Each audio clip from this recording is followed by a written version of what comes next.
Yo m'amène. Bon, aujourd'hui je vais pas te raconter une petite histoire du soir, je vais plutôt te raconter ce genre de roman. Parce que je vais te raconter ma première fois en fait, tu vois. Alors, pas la première fois où j'ai fait des pâtes. Ça reste une sale histoire quand même, ça finit en poncho et tout. Hein. Mais pour une autre fois, là je te racontais la première fois avec Hugo, ou vraiment sale histoire par contre. D'ailleurs, les gars, je suis désolé d'avance si vous vous sentez pas trop bien. Mais rassurez-vous, dites-vous, moi je l'ai vécu, pas vous. Et si vous l'avez vécu, bah franchement, on est ensemble, hein, parce que compliqué.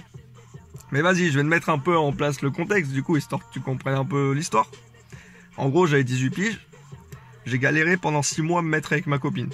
Alors, les mecs, bon, vous savez comment c'est. Les meufs, bah, apparemment, vous kiffez, frère. Puis c'est tout le temps la galère. Et du coup, je me mets avec elle, machin, ça fait 2 mois, on est ensemble, tu vois. Et ni elle ni moi avions jamais fait l'amour. Et genre, on commence à en parler vite fait en 2 speed, tu vois. Genre, on a déjà dormi ensemble, mais genre, dormi. Parce qu'on était chez des potes, en soirée, machin, donc y a rien eu, tu vois. J'étais un peu déçu, frérot, je vais pas te mentir, mais oula, j'allais pas salir les draps du poteau aussi. Donc, tu vois, il s'est rien passé. Et on en parle, machin. Et genre, on se dit, non, on s'est jamais vraiment dit, on va le faire, tu vois. Mais j'ai lâché le fameux, y a personne chez moi, viens, tu vois. Bon, d'habitude, c'est la meuf qui dit ça, frère. Mais là, laisse tomber, chez elle, il y a tout le temps quelqu'un. Du coup, je me suis sacrifié. J'ai lâché ça. Donc, officiellement, il y avait rien, tu vois. Mais tu sais très bien ce que ça veut dire. Donc, on s'organise la soirée, machin, tu vois. Il faut savoir qu'elle habite à Bordeaux-Centre. Et moi, j'habite dans un bled, frère, à 40 minutes de Bordeaux. Le genre de bled, t'as l'eau courante depuis 2 semaines. Laisse tomber, tu sais. Tu vois, le genre de bled, t'as qu'un seul endroit où tu te retrouves, frérot, c'est la mairie. Et genre, à chaque fois que tu vas, il y a le cantonnier, il pète un plomb parce que tu marches sur la pelouse. Le type, il joue au bowling, c'est toi là qui, il gueule en hébreu, tu comprends que dalle. Tu vois, le genre de bled, quoi. Du coup, je lui avais dit, je vais pas me taper 40 minutes de route pour en plus t'attendre au bord de la route le temps que tu sois prête. Donc quand t'es prête, frère, tu me le dis, tu m'appelles, je viens te chercher, et comme ça, bim, je tape l'aller-retour direct, je me fais pas chier à attendre sur place, tu vois. Passe à ce rythme-là, sinon on se rejoint direct sous le pont de Pierre, frère, on nique là-bas tant qu'on y est, on va demander au pute, elle dépanne une petite capote, tu la passes sous l'eau, tranquille, ça repart, tu vois. Mais non, non. Du coup, on s'était donné rendez-vous 20h, tu vois. Et genre, j'attends comme ça, machin. 20h30, toujours pas de réponse. Genre, elle m'avait rien envoyé, frère. J'étais chez moi comme un con, j'attends. Je me dis, vas-y, peut-être je vais la harceler un peu quand même, tu vois. Ça fait une demi-heure, je devrais partir la chercher. Elle donne pas de signe de vie, machin. Et elle répond pas. Je me dis, merde, peut-être j'ai merdé quelque part, tu sais. Peut-être, je sais pas, genre, j'ai fait un truc qu'il fallait pas, je l'ai mis trop de pression, je commence à remettre ma vie en question, tu sais. Est-ce que j'étais méchant? Est-ce que j'ai fait une connerie? Est-ce que j'aurais dû mettre ce +4 à la place du contre Uno? Je sais pas, tu vois. Et du coup, 22h, frère, elle répond. Elle me dit quoi? Désolé, je m'étais endormi. Frérot, tu vas faire ta putain de première fois, c'est prévu depuis je sais pas combien de temps, et tu t'endors comme ça. J'étais fou. Par contre, genre, en vrai, j'ai mis du temps à m'en remettre. Mais ça aurait pu être bien pire, frère. Imagine, je vais la chercher. On va chez moi. On commence à faire nos bails, tranquille et tout, machin. Gentleman, je la regarde, ça va, bébé, machin. Et là, elle lâche un gros ronflement, frère. Là, je m'en serais jamais remis si elle aurait fait ça. Non, c'est mieux qu'elle s'endorme chez elle. Enfin, c'est mieux qu'elle s'endorme pas du tout, tu sais, mais vas-y, c'est pas grave, hein, on fera avec. Et du coup, bah, j'avais mal un peu, tu vois, mais vas-y. Elle me dit, je suis prête dans 10 minutes, tu peux partir, machin. Bim, je la récupère, on rentre chez moi, tout ça. Nickel. Donc, on arrive chez moi. Tu vois, j'avais prévu un peu petit repas de roi, enfin de roi. Je m'étais chauffé, je voulais faire petite salade composée avec des œufs, un bail comme ça, tu vois. Bon, tu vas te dire, c'est de la merde, frère, mais... Mec, à ce moment-là de ma vie, il n'y avait pas 10% de mes potes qui savaient faire ça. Alors, est-ce que j'étais un grand cuistot? Est-ce que mes potes se dessèquent pas? À vous de juger, hein, je dirais rien. Mais voilà, tu vois. Et là, elle me sort quoi? J'aime pas les œufs. J'étais là, frère, comment ça t'aimes pas les œufs? C'est... Non, t'as pas le droit de me dire ça, tu sais. Genre déjà, tu t'endors, frère. Tu manges ce que je te donne, putain. Bon, je regarde dans le frigo, je dis, vas-y, bah, t'aimes pas les œufs, frère. Sauf que, de toute façon, la daronne, elle avait pas fait les courses. Parce que, ouais, tu sais, à ce moment-là de ma vie, je vis chez ma daronne. J'ai 18 ans, frère, j'ai pas gagné au loto, donc je vis chez ma daronne. Et genre, je vois, de toute façon, il y avait pas de salade, il y avait pas d'œufs, il y avait... Enfin, si, il y avait des œufs, mais il y avait air d'autres, tu vois. Et elle aime pas les œufs. Du coup, vas-y, je fais des pâtes au ketchup, frère. Grand repas de roi, je lui ai fait des pâtes au ketchup. Mais c'est pas grave, on n'était pas là pour manger de toute façon. Donc vas-y, Alors, elle est contente, elle mange ses pâtes au ketchup. On va à la chambre. Et moi, j'étais pas bien, frère.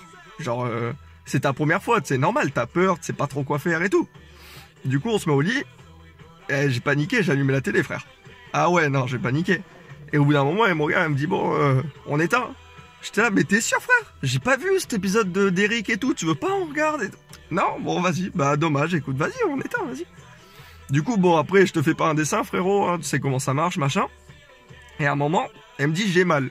Genre, c'était sa première fois, tu vois. Je dis, bah, je sais pas, c'est normal, c'est pas normal, mais t'as mal, on arrête, c'est genre... au bout d'un moment, frère, déjà, j'ai attendu 22 heures pour que t'arrives et t'as bouffé des pâtes au ketchup, je vais pas t'amener à l'hôpital non plus, tu vois. Vas-y, on arrête. Sauf que, tu vois, quand t'es excité de ouf, quand t'as commencé le truc, tu vois, et d'un coup, t'arrêtes sans finir. Mais frère, mais tes couilles, c'est des obus. Genre, même Schwarzy, il les soulève pas, frère, faut faire un truc, sinon t'as mal comme jamais. Du coup, je dis, bah vas-y, frère, t'as mal, on arrête. Mais je vais aux toilettes en 2 spies me finir tout seul, tu vois, quand même, parce que, non, sinon, laisse tomber, t'as les couilles bleues après, frérot. Et là, j'arrive aux toilettes, tu vois, et je vois, vite fait, ma bite, elle est pas trop normale comme d'habitude, tu vois. Et en fait, faut savoir un truc, c'est que dans ma vie, quand je me branlais, je me faisais sucer, machin, jamais j'étais décaloté, en fait. Je m'étais jamais décaloté, tu vois. Genre, moi, je voyais des gens à l'internat, ils étaient décalotés.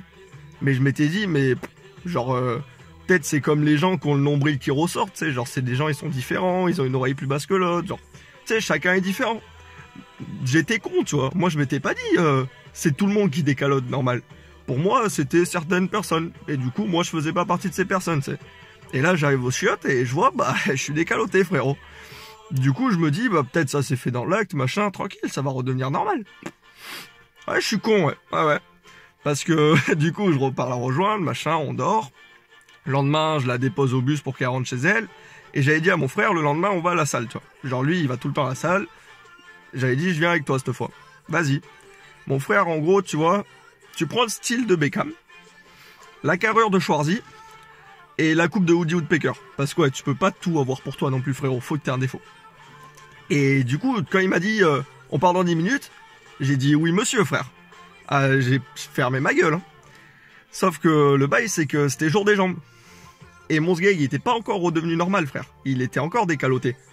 Et je peux te dire que jour des jambes, ça frotte un peu, tu vois. Mais quand t'es caloté, tu t'en fous. Mais là, frérot, c'était le pire jour de jambes de ma vie. Imagine, tu prends du papier, tu sais, pour poncer, là. Et tu te frottes ça sur le gland, m'amène. Ouais, non, imagine pas ça, sa mère. Mais voilà, quoi. En gros, j'étais archi pas bien, mais fallait faire genre de rien, tu vois. Et donc, on rentre à la maison, je vais à la douche. Et je me dis, ben vas-y, je vais faire glisser ça avec du savon au calme, tu vois. Genre, je mets gay de savon, j'essaie de la remettre comme il faut et tout. Impossible, gros. Impossible. Mon sgay, il voulait pas. Il a dit, je reste comme ça, gros. J'ai jamais vu le jour, vas-y, je reste comme ça. Bon, ben ça m'a cassé les couilles, gros. Après avoir vidé 3 paquets de shampoing, je dis, vas-y, je sors, c'est pas grave. Et du coup, faut savoir qu'à ce moment-là, j'étais à Bayonne. Genre, enfin, en gros, j'habite à Bordeaux, mais je fais les études à Bayonne. Et du coup, je rentre à Bayonne pour les études. Et c'était genre 1 mois après la rentrée. Donc je venais d'arriver là-bas. J'étais jamais allé, j'avais pas de médecin ni rien là-bas, tu vois. Mais là, vu l'état de mon sgeg, je dis, faut déjà y voir un médecin, tu vois. Donc je commence à en parler à mes potes. Je leur explique le souci. Et ils me disent, mais vas-y, mais c'est quoi le bail exactement? Vas-y, tu sais quoi? On avait un groupe Snap, j'envoie une photo de mon sgeg. Ces fils de pute, il y en a la moitié, m'ont dit, mais non, t'inquiète, c'est normal. Pas du tout, frère, pas du tout. C'est normal de quoi, gros? Ma bite, elle était mariée. J'avais l'impression, il y avait une bague autour de mon gland. J'étais là, non, c'est pas normal, frérot. Et là, idée de génie de mes potes, ils m'ont dit quoi? Ils m'ont dit, frère, tu prends un bol d'eau, tu mets des glaçons dedans, et tu mets ton sgeg. Et ça va faire tellement froid, ça va rétrécir, ça va redevenir normal, tranquille, tu vois. Et moi, je suis con, tu vois. Genre, eux, ils sont cons de proposer ça. Mais moi, je suis encore plus con, frère, parce que je l'ai fait. Et résultat, je me suis juste enculé le zob, gros. J'avais jamais eu aussi froid de ma vie, c'était très grave. Donc, après, j'ai fait quoi? On était un dimanche soir, frère. J'étais en panique, ça faisait 2 jours, j'étais comme ça. J'ai appelé le SAMU. C'est la première fois de ma vie j'appelle le SAMU. Je leur ai dit, ben voilà, frère, mon sgeg, il est décaloté, j'arrive pas à le remettre normalement. La meuf, elle a bégayé, elle a dit, mais comment ça? Mais frère, mais t'as 18 piges, t'as jamais décaloté. J'étais là, me juge pas! Je suis déjà assez dans la merde, frérot! Bah, elle m'a dit, va sous la douche, mets du savon. J'ai raccroché, elle m'a saoulé. Genre, j'avais utilisé 3 sachets de savon le matin même. Qu'est-ce qu'elle veut, elle? Du coup, ça m'a cassé les couilles. J'ai appelé un médecin random, je suis allé le voir, frère. Premier rendez-vous avec le médecin d'Anglette. Le type, je lui explique, voilà, ma bite, elle est cassée, tu sais. Le mec, il m'a dit, enlève ton caleçon, allonge-toi. J'étais là, quand même, pas dès le premier rendez-vous, merde. Bon, après, je voulais avoir un sgeg normal aussi. Du coup, je l'ai fait, tu vois. Et genre, il commence à toucher mon sgeg et tout, j'étais pas bien du tout, gros. Et il me lâche, non, c'est normal, t'inquiète, je vais te donner une pommade, tu la mets pendant 3 jours, si dans 3 jours c'est pas redevenu normal, tu reviens me voir. Moi, je suis con, je me suis dit, ça va redevenir normal. Ok, je mets la pommade pendant 3 jours, je marche comme un canard, machin, parce que frère, les frottements, ça casse les couilles, ça faisait mal. 3 jours après, ça avait pas changé, il y avait rien. Je retourne le voir, je dis, frère, ma bite est toujours cassée. Hein. Il m'a dit, ok, je vais t'envoyer vers un neurologue. Neurologue, pour ceux qui connaissent pas, c'est le génico des mecs.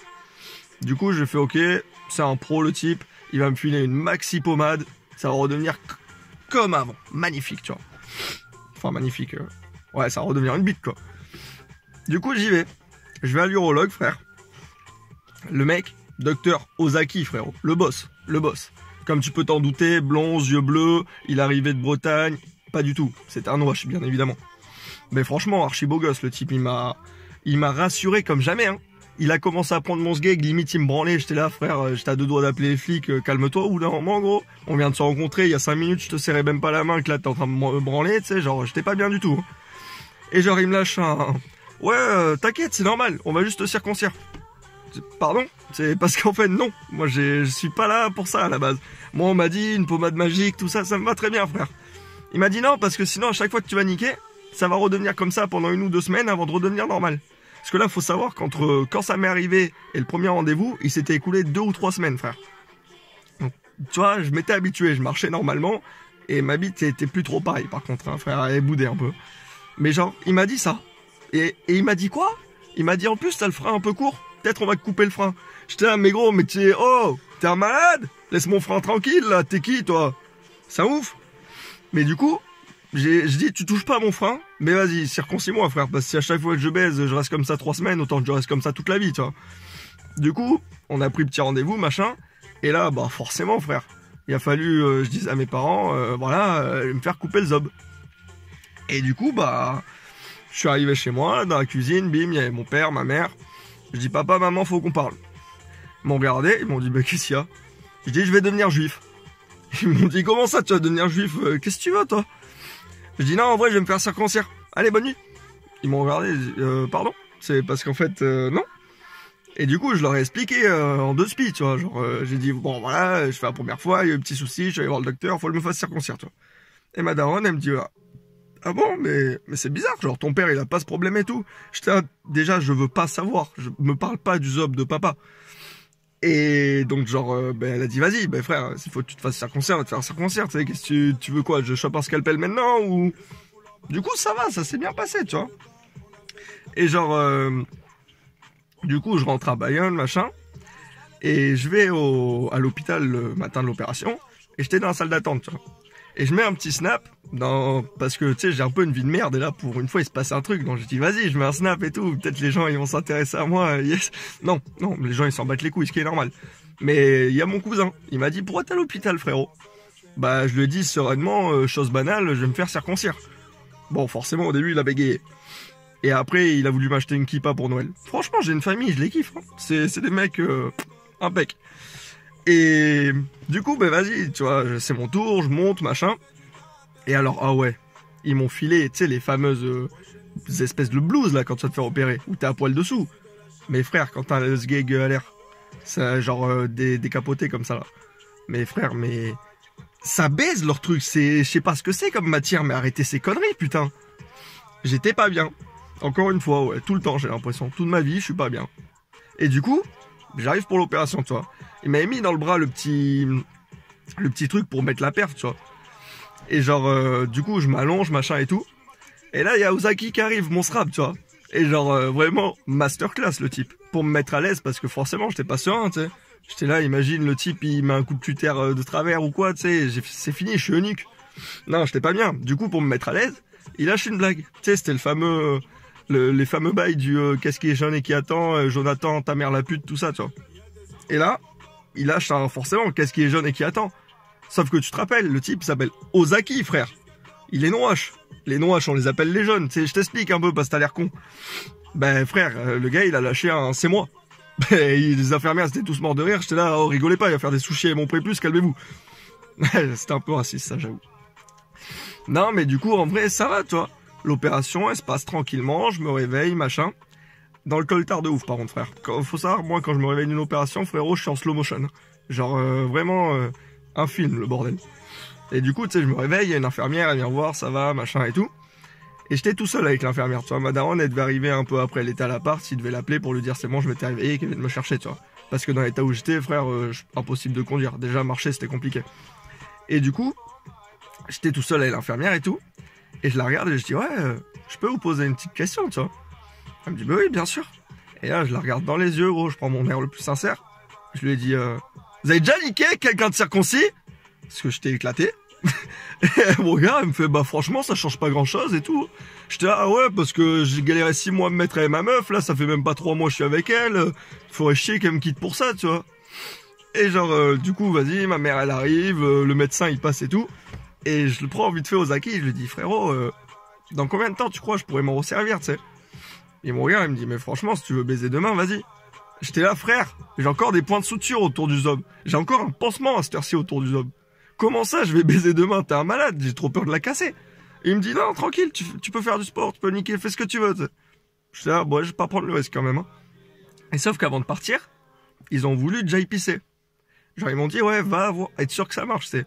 Genre en mode quoi? Genre, peut-être qu'il a mis un coup de cutter de trop et en fait, il y a une fuite, tu sais, genre... Et alors quoi si c'est le cas, frère? Genre le type, il va mettre un petit bout de Chatterton en mode Bob le bricoleur en attendant qu'il y ait une nouvelle place au bloc pour recouvrir tout ça. Non, bah non, arrête de décoller, gros. Bon, heureusement, j'ai eu de la chance, je suis allé pisser, tout allait bien, tu sais. Non, j'ai eu un coup de stress quand même. Du coup, je rentre chez moi, machin et tout. Et le lendemain, tu vois, j'avais le pansement autour du zob encore. Et j'avais le pansement de la perf. Et le lendemain, bah, je me suis dit, au réveil, je vais à la douche, tu vois, et je me suis dit, vas-y, sous la douche, j'enlève le pansement. La tête de ma mère, c'est la pire sensation au monde, frère. J'étais archi pas bien, mais vraiment, je pense que c'est l'un des pires moments de ma vie. Hein. J'étais là en mode, tu sais, genre, je tirais tout délicatement avec le jet d'eau à fond dessus pour, tu sais, ça décolle. Mais frère, j'avais la larme à l'œil. J'étais en mode, see you again. Vraiment, non, j'ai cru que j'allais mourir, frère. Je me suis dit, s'il faut, à tout moment, mon gland, il est resté accroché au pansement, là. Et il va me rester juste une bite comme ça et au bout, rien. Non, franchement, j'étais pas bien du tout. Et genre, au final, ça va. Bon, je vais pas te mentir que quand je l'ai enlevé, j'ai failli tomber dans la pomme. Gros, j'ai eu la tête qui tournait et tout. Et genre, le lendemain, du coup, je vais m'acheter un manteau. Tu sais, là, je vais faire les magasins, machin. Et j'avais encore la perf, enfin, le pansement de la perf sur le bras. Et du coup, j'arrive au magasin, bim, je passe en caisse et tout. Et le type, il voit que j'ai le pansement. Il me dit, ah ouais, t'es fait opérer il y a pas longtemps et tout. T'es fait opérer de quoi, c'est pas trop indiscret? Je dis, bah écoute frérot, je me suis fait circoncire, tu sais. Et genre le type, il bug comme ça un peu. Et il me regarde, il me fait... J'étais là, mais gros, mais ta gueule. Ils m'ont pas coupé ça avec des ciseaux maped. Arrête d'être con. Et puis voilà, il était content, écoute, hein, il m'a dit, ouais, félicitations. J'étais là, gros, je me suis pas marié, calme-toi, redescends. Mais voilà, quoi. Après, en vrai, non, après l'opération, j'ai eu un peu peur quand même. Parce que genre, mon zob, il a commencé un peu à bouder, tu sais, genre à devenir gris et tout... Mais apparemment c'est normal, c'est juste que c'est devenu un crisacier, mais au calme. Il a évolué tranquille, hein, je suis content pour lui, frérot. Puis comme ça, maintenant, tu vois, dans ma famille, bah, y a mon père, il est monocouille, moi je suis circoncis. Je crois au final, il y a juste mon frère, il a une bite normale. Hein. Mais vas-y, c'est pas grave, moi je suis heureux maintenant. J'ai plein d'avantages. Hein. Genre, maintenant je peux pisser tranquille, tu sais, sans souci. Avant, t'avais le souci du double G, ce genre de bail, hein, vous connaissez. Et puis en plus, je gagne du temps, tu sais, pour niquer. Parce que faut décaloter avant de niquer. Ben maintenant, j'ai plus besoin de décaloter. Donc, je gagne du temps, mais d'un côté, ça fait que mes rapports sexuels, au lieu de durer 43 secondes, ils en durent 27, tu vois. Donc bon, c'est pas forcément ouf non plus. Ben voilà, quoi. C'était l'histoire de ma circoncision, les hey.